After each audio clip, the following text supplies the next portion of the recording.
지역 가전협력업체들이 독자 생존을 모색하고 있습니다. 대기업에만 목매지 않겠다는 건데 아직 갈 길이 멉니다.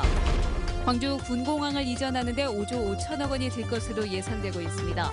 비용 마련도 문제지만 어디로 갈지 더 큰 난관이 남아 있습니다. 세월호 특별조사위원회가 내년 2월까지 조사를 계속할 방침인 가운데 세월호 유족들이 특조위 지키기에 나섰습니다. 기아 타이거즈가 임창용 선수의 가세로 최근 상승세에 탄력이 붙을 전망입니다. 여러분 안녕하십니까? 광주 군공항을 이전하는데 모두 5조 5천억 원가량의 비용이 들 것으로 예상됐습니다. 광주시가 국방부에 제출한 이전 건의서에 따른 내용인데 관건은 역시 어디로 옮길지입니다. 김철원 기자가 취재했습니다. 광주시가 군공항 이전과 관련해 두 번째 이전 건의서를 국방부에 지난 24일 제출했습니다. 2년 전 초안과 비교해 가장 달라진 점은 이전 비용입니다. 새 군공항 건설 비용과 이전 지역을 위한 인센티브 등을 더해 5조 원에서 6조 원 사이의 비용이 들 것으로 예상했습니다.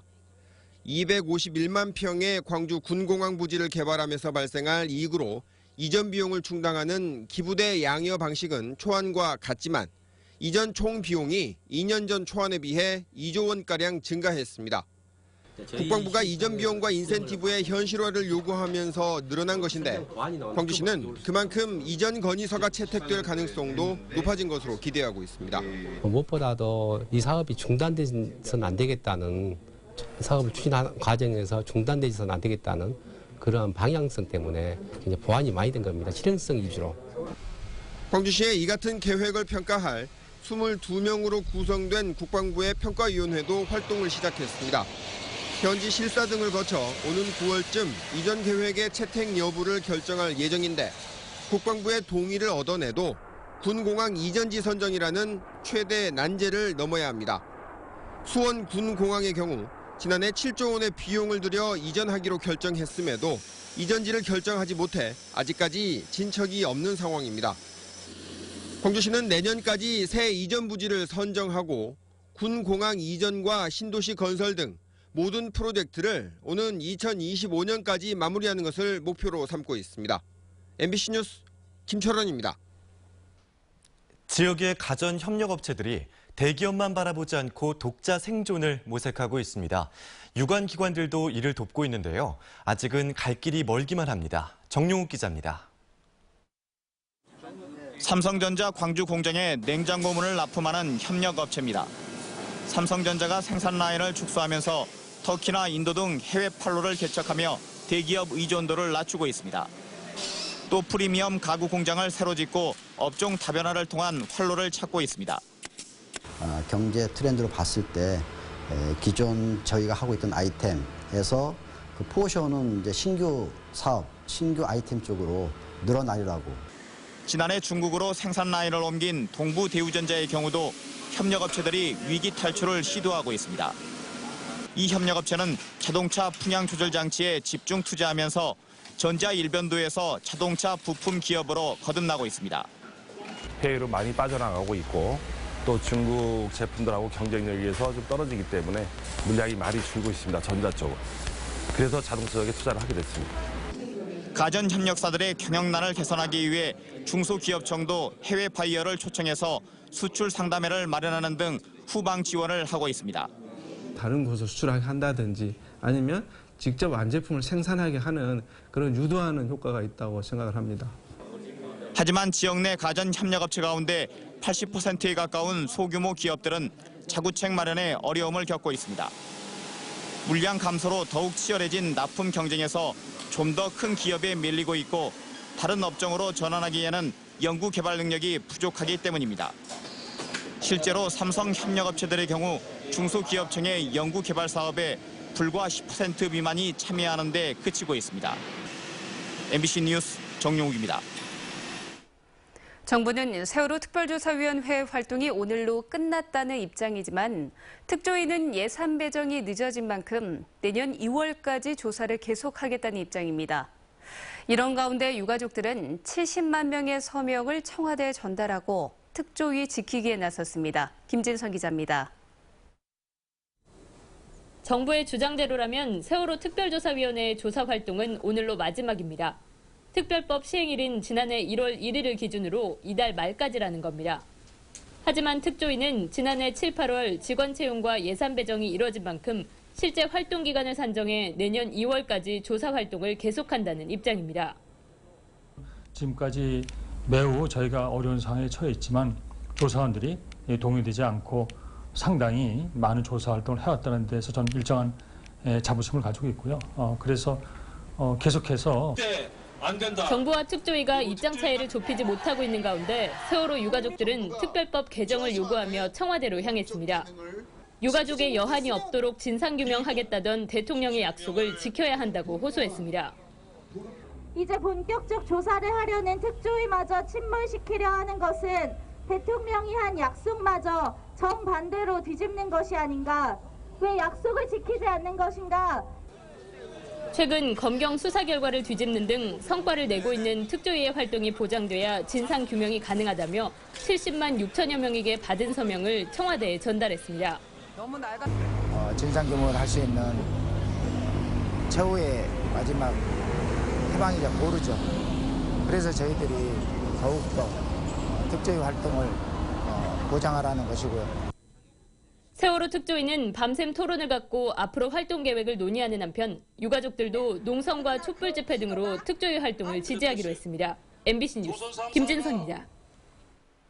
정의당 전남도당은 세월호 특별조사위원회 활동 종료 시점은 예산이 책정된 시점에 비추어 볼 때 내년 2월이 타당하다고 밝혔습니다. 정의당은 세월호에 실렸던 철근 약이 검경 합동수사에서 누락된 것을 특별조사위원회가 밝혔다며 잠사의 직접적인 책임을 가리기 위해서는 특조위 활동 보장이 필요하다고 말했습니다.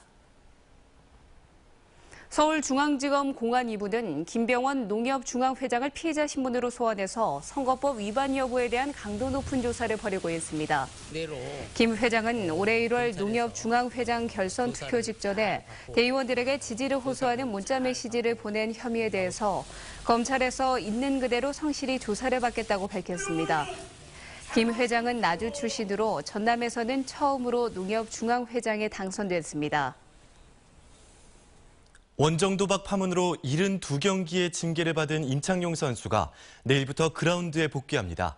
최근 6연승의 상승세를 타고 있는 기아는 마무리 임창용의 합류로 불펜진 강화 등 탄력이 붙을 전망입니다. 한신구 기자의 보도입니다.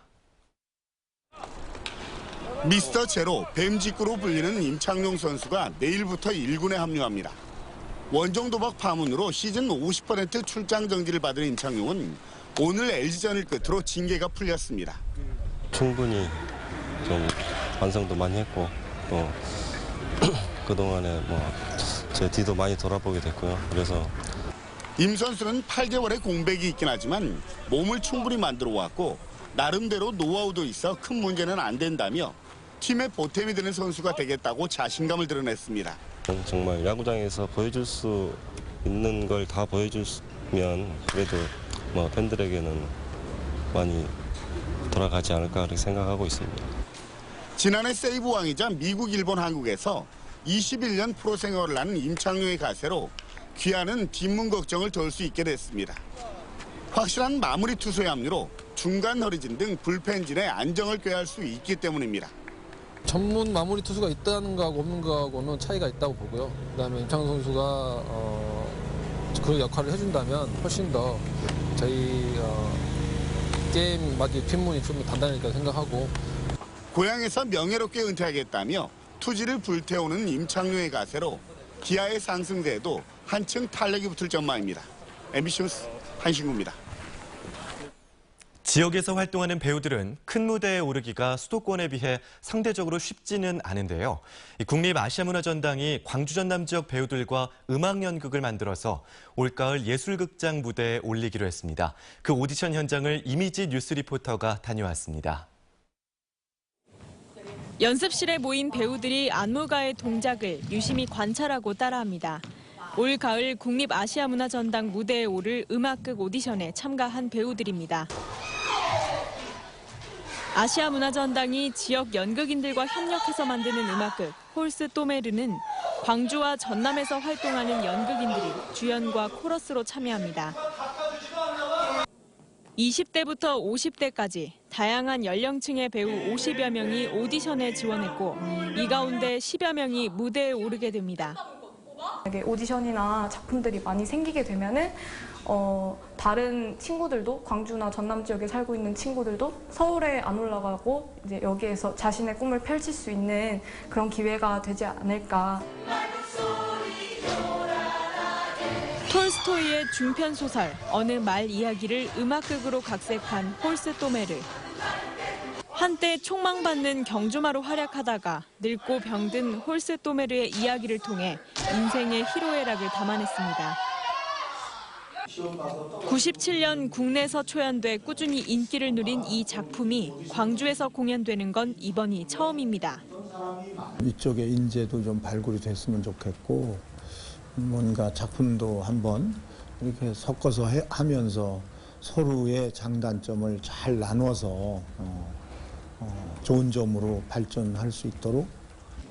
아시아문화전당은 앞으로도 지역 문화예술인들과의 협력을 통해 새로운 전시와 공연 작품을 선보일 예정입니다. MBC 뉴스 이미지입니다.